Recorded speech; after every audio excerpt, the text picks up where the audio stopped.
नमस्कार, खबरों की खबर में आपका स्वागत है। मैं हूं संकेत उपाध्याय। तमाम चीजें हो रही हैं, तमाम बातें हो रही हैं। सरकार रहेगी कि जाएगी महाराष्ट्र में, किसने किसको धोखा दिया, कौन हिंदुत्व असली कर रहा है, कौन नकली हिंदुत्व कर रहा है, फोन पे बात हो रही है, सूरत चले गए विधायक। लेकिन इस बीच एक बात जो हो रही है कि असली शिवसेना किसकी है। एकनाथ शिंदे जो कि एक बहुत बड़े कद्दावर नेता हैं, उनका यह दावा है कि असली शिवसेना तो मैं हूं, विधायक तो मेरे पास है। वहीं उद्धव ठाकरे ने आज अपने घर में एक मीटिंग की जिसमें 35 एमएलए वहां पर मौजूद थे। 21 एमएलए लेकर के एकनाथ शिंदे कह रहे हैं कि असली शिवसेना मैं हूं। तो असली शिवसेना किसकी है, क्योंकि इस पर तय है गणित। इसको आज हम खबरों की खबर में देखने की कोशिश करेंगे। आइए उसके लिए लॉन्च करते हैं ये वर्चुअल सेट, जिसमें हम आपको बताते हैं कि विधानसभा में जो गणित है, नंबर के आंकड़े, वो किस तरीके से है। आइए वो शुरू करते हैं। सबसे पहले आपको दिखाते हैं कि आज सुबह तक किस तरीके से गणित बैठी हुई थी। तो 288 हैं कुल पहले, यानी कि आज सुबह तक 288 थी स्ट्रेंथ टोटल, जिसमें पहले के हिसाब से 145 हाफवे मार्क है, जिसमें आप सबसे पहले देख सकते हैं कि शिवसेना है 56 पर, 53 पर एनसीपी है 53 पे, 44 पे कांग्रेस है।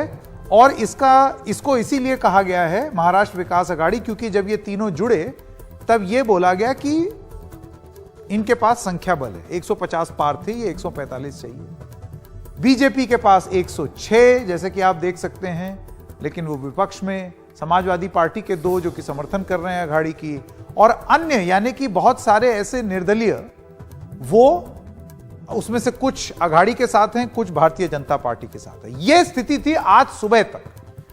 लेकिन यह स्थिति बदली कैसे, आइए आपको वो बताते हैं कि अब यह गणित बदला कैसे। तो एक गणित कुछ इस तरीके से बदला है कि शिवसेना में 56 में से 21, इसको बदलते हैं, आगे बढ़ते हैं। 56 में से 21 बागी विधायक बताए जा रहे हैं। तो यानी कि शिवसेना के पास बचे कितने, 35। अगर ये 21 छिटक जाते हैं या बागी ही रहते हैं, बाकी एनसीपी के अपने हैं ही, कांग्रेस पार्टी के भी अपने हैं, भाजपा जो है वो 106 पर है, इस उम्मीद में है कि वो 21 छिटके हुए उनके साथ आएंगे। 2 समाजवादी पार्टी के हैं और 26 अन्य हैं, क्योंकि एक निर्दलीय भी छिटक करके एकनाथ शिंदे के साथ गया है। तो ये गणित है अभी। इसके हिसाब से सब लोग उम्मीद से हो गए हैं, सब लोग उम्मीद लगा रहे हैं कि शायद हमारी सरकार बन जाए। अब इसमें अलग अलग पॉसिबिलिटीज हैं। क्या क्या पॉसिबिलिटीज हैं, आइए आपको वो बताते हैं। पॉसिबिलिटी नंबर 1 कि एकनाथ शिंदे शिवसेना से अलग होकर के दूसरा गुट बनाएं और बीजेपी के साथ चले जाएं। अब संभावना क्या है इसकी, यह मुश्किल है लेकिन नामुमकिन नहीं है, बहुत मुश्किल है। लेकिन दूसरा, बागी विधायकों से उद्धव ठाकरे मिले और वापसी से एक बार फिर से उस पहले वाले ग्राफिक पे जाते हैं, पहले वाले पे जाते हैं, जिसमें एकनाथ शिंदे शिवसेना से अलग हों, दूसरा गुट बनाएं और बीजेपी के साथ हो जाए। यह मुश्किल इसलिए है क्योंकि उनके पास संख्या बल कितनी है, 21, एक इंडिपेंडेंट मिला लो 22। एंटी डिफेक्शन लॉ यह कहता है कि जब तक आप अपनी ओरिजिनल पार्टी के 2/3 विधायक ना तोड़ करके ले आए, तब तक आप एक नया दल नहीं बन सकते। 2/3 56 का कितना हुआ, 37 हैं। कितने उनके पास, 21। कहां 37 कहां 21। तो ये गणित फिट नहीं बैठ रही, इतना आसान नहीं है तोड़ना। तो ये वाली पॉसिबिलिटी है, ये बहुत मुश्किल है। लेकिन अगर प्रयास किया जाए, वो जुटाने की कोशिश करें, कद्दावर नेता हैं, तो हो सकता है ये गणित वो बिठा ले। दूसरी संभावना कि बागी विधायकों से उद्धव ठाकरे मिले और वापसी के लिए उनको मनाएं, इसकी संभावना मुमकिन है। ये देखिए, आज उद्धव ठाकरे ने फोन पर बात की एकनाथ शिंदे से। उन्होंने कुछ शर्तें जरूर रखी हैं, लेकिन उन पर आगे क्या होगा ये कोई नहीं जानता है। पर बातचीत हो रही है। बातचीत में क्या लोगों का मन पलट सकता है, पलट सकता है तो संख्या बल वापस आ जाएगी। तीसरी संभावना, बीजेपी में सभी पार्टियों के बागियों का स्वागत हो और मध्य प्रदेश और कर्नाटक जैसा मॉडल फॉलो हो। यह संभावना इसकी मुश्किल है लेकिन संभव है। देखिए मध्य प्रदेश में क्या हुआ, ज्योतिरादित्य सिंधिया के साथ बहुत सारे लोग गए, ये सारे वो लोग थे जो कांग्रेस के विधायक थे, इन्होंने बीजेपी पार्टी ज्वाइन कर ली, उन सीट्स पर उपचुनाव हुए, उपचुनाव वो बीजेपी से जीत करके विधानसभा में चले गए। तो क्या इस तरीके की स्थिति हो सकती है? क्या उपचुनाव हो सकते हैं बाय इलेक्शन महाराष्ट्र में? या फिर कर्नाटक मॉडल की पार्टी सैक कर दे लेकिन उसके बाद आप विधायक बने रहे? ये सब तमाम बातें। आइए आपको वो गणित बता देते हैं जो अभी थोड़ी देर पहले मैं बता रहा था कि असली शिवसेना किसकी है। शिंदे गुट को 22 विधायकों का समर्थन का दावा है, यह जानकारी है। 22 विधायक। उद्धव ठाकरे के पास आज जब उन्होंने मीटिंग की तो उसमें उनके पास 35 विधायक आए। 35 विधायक। दल बदल निरोधक कानून यानी कि एंटी डिफेक्शन लॉ में टूट के लिए 2/3 विधायकों की अलग होने की जरूरत होती है। शिवसेना के पास 56 विधायकों में से 2/3 अगर आप कैलकुलेट करें तो वो फिगर होता है 37। शिंदे जी के पास है 21।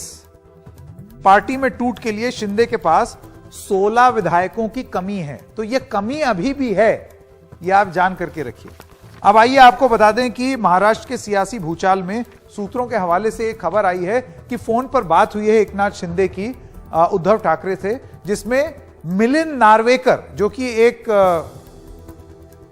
उद्धव ठाकरे की तरफ से वहां गए थे सूरत, उन्होंने एकनाथ शिंदे की बात उद्धव ठाकरे से कराई और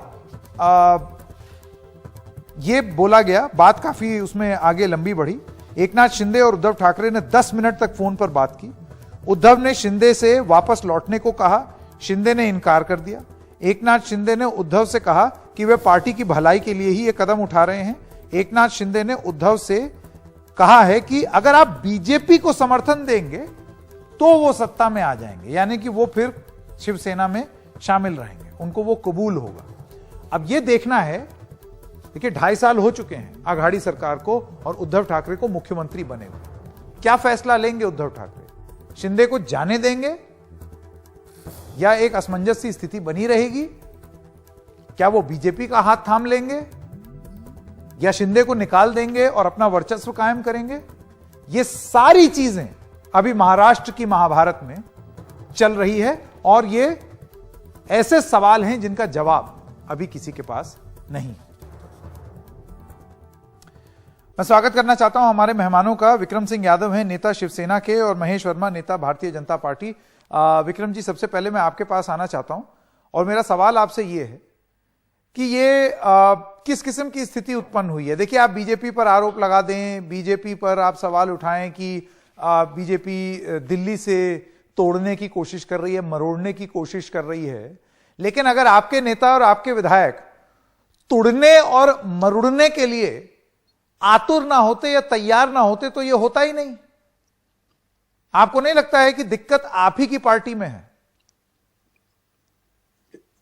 देखिए संकेत जी, हर किसी पार्टी में नाराजगी होती रहती है और नाराजगी का समाधान भी किया जाता है। अभी इनको क्या नाराजगी है, क्या ये चाह रहे हैं? एक बार बातचीत चल रही है और मैं समझता हूं कि सब कुछ नॉर्मल हो जाएगा। और जो ये आंकड़े बता रहे हैं, कभी कह रहे हैं कि उनके साथ 30 विधायक है, कभी 35 बता रहे हैं, तो ये सब झूठ है। उनके संपर्क में 15, 16, 17, 18 इतने, इससे ज्यादा नहीं है। और वो उनमें भी कुछ एक से हमारी बातचीत हो रही है। तो ऐसा कोई संकट मुझे नजर नहीं आ रहा। जो ये बातें की जा रही है इनका कोई आधार नहीं है। ये सिर्फ जिसने जो आंकड़े ये सब बता रहे हैं, ये सब हवा में ही है। ऐसा कुछ इनके लिए ठोस ऐसा कुछ वो नहीं है। और दूसरा ये है कि अगर शिंदे को कोई नाराजगी है तो बताएं कि उनको क्या नाराजगी है। उनको पार्टी ने इतना कुछ दिया है, इतने साल वो पार्टी में रहे हैं, उनको मंत्री भी बनाया, तो अब एक झटके में अगर उनको कोई ऐसी क्या नाराजगी है? अभी अयोध्या में गए थे हम, तो वहां पे भी आए थे अभी 15 जून को। तो अभी 2-3 दिन के अंदर ऐसी मुझे नहीं लग रहा कि कोई खास ऐसी वजह हुई होगी। कोई छोटी मोटी जो भी नाराजगी है तो उसके लिए बातचीत हो रही है और वो देख लेते हैं, उसका भी समाधान होगा। लेकिन अभी ये कहना कि पार्टी टूटने के कगार पे है, सरकार गिरने के कगार पे है, ऐसा कुछ नहीं है। जी महेश वर्मा जी, मैं आपके पास आना चाहता हूं और मैं आपसे ये जानना चाहता हूं कि क्या उम्मीद है भारतीय जनता पार्टी को? आपको ये उम्मीद लगा बैठे हैं क्या कि 134 लोग जो क्रॉस वोटिंग करके आपके साथ रहे एमएलसी चुनाव में, विधान परिषद चुनाव में, तो ये संख्या आगे भी पार्टी में भी ट्रांसलेट कर सकती है या विधानसभा में भी ट्रांसलेट कर सकती है कि क्रॉस वोटिंग हो जाएगी? क्योंकि देखिए इतने सारे प्रावधान हैं कानून में, ऐसे आप क्रॉस वोटिंग नहीं करा पाएंगे, ऐसे शिवसेना को तोड़ भी नहीं पाएंगे। दल बदल कानून लगा है ना, इतने तो विधायक ही नहीं है शिंदे जी के पास। तो क्या मैं मंशा जानना चाहता हूं, क्या स्ट्रेटेजी क्या है? मंशा से पहले एक बात मैं कहूंगा, एक तो मैं ये कहूंगा आपसे संकेत जी की अभी जो स्ट्रेंथ है असेंबली की वो 287 की है, 288 की नहीं है। हाँ, तो 144 ही चाहिए मेजोरिटी के लिए, ठीक है। दूसरी बात यह है कि राज्यसभा चुनाव और एमएलसी के चुनाव से ये साबित हो गया कि महाराष्ट्र में जो है उद्धव सरकार जो है वो अल्पमत में आ गई है। सवाल यह है कि इससे अच्छा और क्या साक्ष्य मिलेगा अल्पमत सरकार की कि वहां एमएलसी का चुनाव हो रहा है, वहां राज्यसभा का चुनाव हो रहा है और उसमें जो विधायक हैं वो आपके समर्थन में नहीं है, एक बात। दूसरी बात कि उसके क्रॉस वोटिंग के बाद भी अगर ये होता जैसे शरद पवार जी कह रहे थे कि भाई क्रॉस वोटिंग तो होता रहता है, क्रॉस वोटिंग से चुनाव होते रहते हैं, लेकिन क्रॉस वोटिंग के बाद जो है इस तरह की बगावत की स्थिति हो जाए और बगावत के बाद शिवसेना जो है उस पर कार्रवाई करके और एकनाथ शिंदे जी को उनके पद से हटा दे, तो अब राजनीतिक संकट ऐसा नहीं है कि उसको कहीं झुटलाया जाए। उसको जिस तरह से झुटला के उसको किसी तरह से उसकी अनदेखी करके अगर कोई बात कही जाए तो उचित नहीं प्रतीत होता है, एक बात। अब दूसरी बात यह है कि ऐसे में हम राजनीतिक पार्टी के नाते हमारे पास, हम सबसे बड़े राजनीतिक पार्टी हैं, तो स्वाभाविक है कि लोग हमारे तरफ ही देखेंगे, हमारे तरफ ही एक निगाह जाएगी कि भाई अब इसके बाद क्या होगा। तो निश्चित रूप से भाजपा सरकार जो है वहां गठन का जो एक सहज और सरल तरीका होता है जो प्रजातांत्रिक तरीके से हम कर सकते हैं, उसकी बात हम सोचेंगे। लेकिन अभी वो चीज हमारे जहन में नहीं है, अभी हम वेट एंड वॉच की स्थिति में है। अभी देखते हैं कि भाई किस तरह की स्थिति परिस्थिति का निर्माण होता है, उसके बाद हम उचित फैसला लेंगे कि क्या करना उचित क्या है। फैसला क्या? देखिए अल्टीमेटली तो यही है ना कि सरकार बन जाए, उचित फैसला तो यही हुआ। मैं यही आपसे पूछ रहा हूं कि गणित कहां है, सरकार कैसे बनाइएगा? देखिए सरकार बनाने और बिगाड़ने की बात यहाँ नहीं चल रही है। बात यह है कि भाजपा जो है आज की डेट में उसके पास जो हमारे पास 106 विधायक हैं। जब हम अजीत पवार जी के साथ सरकार बनाए थे तो उस समय जब माइनस एनसीपी हुआ तो 113 थे। अब एमएलसी में जब हमें राज्यसभा का चुनाव हुआ उस समय संकेत जी हमें 123 वोट मिले। उसके बाद जब अब एमएलसी का चुनाव हुआ तो 134 वोट मिले। तो सवाल है कि अब भाजपा के समर्थन में ये चीज तो है, तो यहां से उम्मीद जग रही है, लेकिन उस समर्थन से, क्रॉस वोटिंग से उम्मीद जग रही है। यादव जी मैं आपके पास आना चाहता हूं। आप देखिए भाजपा की जो उम्मीद है और पार्टियों की उम्मीद क्यों ना जगे जब उनको दिख रहा है कि क्रॉस वोटिंग उनके पक्ष में हो रही है और 134 विधायक क्रॉस वोटिंग करके उनके अपने 106 और उसके अलावा और ऊपर से 134 टोटल गणित बैठती है, तो उनका मन चल गया। अब आप अपना कुनबा बटोर के नहीं रख सकते तो कोई क्या करे? संकेत जी ऐसे विधान परिषद या राज्यसभा में क्रॉस वोटिंग पहले भी होती आई है, ऐसे वोटिंग हो जाती है, लेकिन उससे ये मान लेना कि सरकार सारे विधायक टूट रहे हैं, सरकार गिर जाएगी, इसको तोड़ने के लिए 37 विधायक चाहिए। अब मुझे बताइए 37 विधायक कहां हैं? आप गणित लगाइए, 37 विधायक आपको चाहिए अगर सरकार को 2/3 मेजॉरिटी उसको तोड़ने के लिए, तो वो मुझे तो नहीं लगता इतने हैं। मैं आपको बताता हूं, ये तो एक ही मॉडल है ना, इसी वजह से मैंने अलग अलग संभावनाओं का जिक्र किया यहाँ पर। एक संभावना मध्य प्रदेश मॉडल भी है। ये सारे मॉडल बीजेपी आजमा चुकी है। मध्य प्रदेश मॉडल क्यों वर्मा जी? नहीं तो मध्य प्रदेश की ज्योतिरादित्य सिंधिया के साथ वो जो लोग सब आए, फिर इस्तीफा दिया, फिर उपचुनाव हुए और फिर जीत के बीजेपी में आ गए। हाँ तो इस्तीफा देने के लिए भी तो पहले ना नंबर तो चाहिए, कितने लोगों का इस्तीफे होंगे, कितने लोगों के इस्तीफे होंगे, वो चीज तो सामने तो महेश वर्मा की का वीडियो चला गया। बहरहाल समय भी खत्म हो गया मेरे पास। आप दोनों का बहुत बहुत धन्यवाद। कुछ कमेंट्स ले लेते हैं कू ऐप पर। दयाशंकर त्रिपाठी लिखते हैं, बहुमत साबित करें तभी सच्चाई साफ होगी।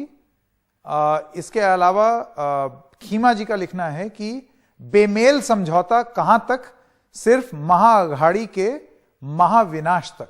ये लोग हैं, उनकी प्रतिक्रिया है जो कि अब सामने आकर के दिख रही है। कुछ और प्रतिक्रियाएं भी आपको सुनाएंगे इस पूरी खबर पर, जो लगातार दिन भर से लोग इस पर बयान दे रहे हैं, एक छोटे से ब्रेक के बाद।